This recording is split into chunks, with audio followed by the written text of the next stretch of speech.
was this is kind of opening it up a little bit wider to, but I am intrigued, Pari, with the you're bringing forward the idea of preventive and proactive mental health.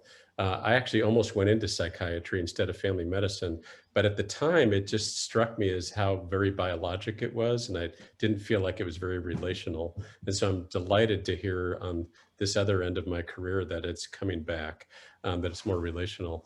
And by the way, I'm struck with how we started the conversation about your American dream story, but I'm also thinking here that the flip side of the American dream is our culture of stress, that capitalism also breeds the productivity, which breeds our loss of relationship and loss of attention to self. And so I'm just struck with the contrast of all that and how we, and then also this whole issue of our title today, which is embracing the discarded. So it's a little bit of a whirlwind of where my Dale, I wanted to add one other component to that too, because you raised some really important points, but also in our culture too, there's this emphasis on youth. And you look at other cultures around the world and they revere the elderly. The Japanese have a holiday to celebrate the elderly as an example. But here it's like that 18 to 34 demographic is always the key. And you know what? It's so backwards. You're basically turning over, decision making, all these things to that age group in a sense, or that they have so much clout, and really they have the least amount of experience, relatively speaking. So I just wanted to slip that in there too, and you guys run with it now because. Like that was few very good points, and again although we're closer to our 1 hour, please feel free to continue because I do have time and this has become a really interesting discussion, so I'll happy to continue. Oh man, we're just getting warmed up. yeah, I have time, so I would be happy to go over everything. I do feel like you all are interested and I do want to answer all the questions. So first thing is the contrast. Yes, that is there. And the key word here is balance. And that's why the name of my company is Balanced Wellbeing, because it's always balancing issues that when on one side there are some benefits of capitalism and benefits of productivity and benefits of a result-driven society and revenue generation and goals, and that's all great. That there are a lot of benefits for that, but then it comes with the cost, and that is the stress on us and unrealistic expectations and trying to manage everything, and we want to be best father and we want to best husband and we want to be best employee and we want to be best employer, and it's just hard to meet everything. And so the balance, we have to come to a realistic conclusion that this is what is going to be a realistic midway where I can meet at this time, and I have to balance this side. I have to balance my physical health, my exercise, my involvement in recreational activities and hobbies, and on other side I have to do that. So it's all about balancing approach, and it's not easy answer because it's always contemplating on it, meditating on it, and finding what balance means to me and how to implement it and how to make it happen. Well, so that's the key here, the balance. Yeah. So can you say a little bit about how you do that? Because as I think about all that you've accomplished, I'm over here going, "Does this guy sleep?" And so sleep is really balance. And it's a challenge for our profession. We tend to talk about it a lot to our colleagues and to our patients, but living it is a whole other story. Yeah. So how do it is hard, and it's easy to preach and it's difficult to practice. So I don't think I have achieved the perfection, but I'm a student and I'm learning and I'm growing. The whole idea is, first of all, understanding of it, that we are not superhuman, we cannot have everything, but there are things we have to prioritize, and these are more important, these are less important. And I feel there are two types of pleasure we derive in life, or three types of pleasure. One is sensual pleasure that we know, eye seeing, hearing, and all that. And the other is the taste and all that.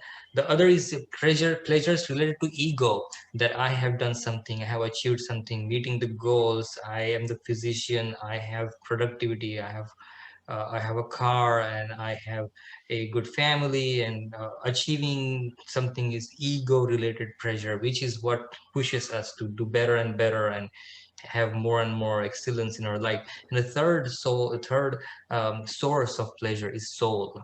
So our heart is, we are doing the kind thing, connecting to other, helping others, being a responsible citizen and contributing to the world and making a difference and making world a better place. So that's the soul related pleasure, and then their ego related pleasure and their essential pleasure, and all are necessary, and we have to again achieve the balance in all three.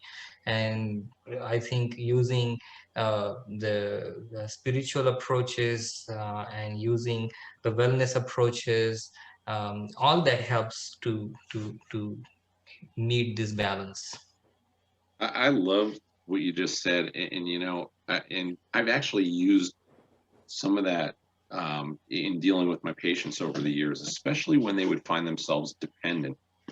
All of a sudden, you know, they've gone from being the one always providing care for others. And I would just say, you know, look, you know, in your life, you've given to other people. You've always taken care of others. It's now your turn. Let people give back to you. It's okay. And I kind of think that relates to that whole part of the spiritual side, or where you know, we get more pleasure from giving than receiving, ultimately. I really do believe that. A lot of people may not realize that, but I think the most satisfaction we have is when we are in that position. And so it's hard for patients when they can't be the giver, now they have to be the receiver. There's that little disconnect there. That's been my observation. So you try and say, look, intervene, let that go. It's okay now. It's your turn, and there's no shame in this. So I don't know if you guys have any thoughts on this too. I want to tag along that in a little bit different direction, because Rhonda shared about being the daughter of people who are going through stuff, and so we're very, very, not stuff, I don't mean to put it that way, but we're very aware of caregiver stress. Yeah. Yes. And we're not as aware as we need to be of caregiver stress. As a primary care physician, I see it all the time. Mm-hmm. And so I was curious, Pari, if that's something that you and your group also deal with, the family members and the caregivers that are and how do you bring the wellness concept to those folks? Thanks for raising that, Dale. Yeah, that's a good question. Yes, we see it in wound care all the time. It's a big stressor for the patients, not only for them, but for the caregivers. So go ahead. Thanks, Park. Yeah, sure. So, yeah, caregiver stress is there, and it's hard to care for the caregivers because they're not our patients, and we need to have doctor-patient relationship to start helping them, and they are not in the facility to start helping them. So there was a challenge there, but we have some ways of overcoming it. What we are doing is we do every Wednesday evening a Zoom caregiver support group, where Wonderful. we say that use this meeting ID and password, join in, everybody is welcome. We have experienced psychotherapists who can go to the group and help you with the caregiver stress that you have. And those are free of charge. We just offer to our facilities because we want to help the facilities. That's one thing. The other thing is we tried to do some in-person groups and all that. The COVID came in, it became difficult thing to do. The other thing I want to do is to open our clinics that will be starting soon, for the caregivers to come and can join them, and they can even become our patient. Actually, I started a telepsychiatry website where everybody can go and just get a consultation, whether it is medication, psychotherapy support. That website is under the construction right now. Some insurances are covering, some insurances are not. So we are figuring out how to minimize the financial load on the receiver on that end. So that process is going on. So we are trying to utilize the technology, the virtual meetings, the virtual uh, uh, consultations to help with the caregiver. And then I do the meditation class every Saturday free of charge, or join on Zoom, and that can benefit them. But recently, the word is not spread enough that we have enough attendance in that. But those are the activities we are trying to do to help the caregivers. That's great. And another thing you brought was the embracing discarded.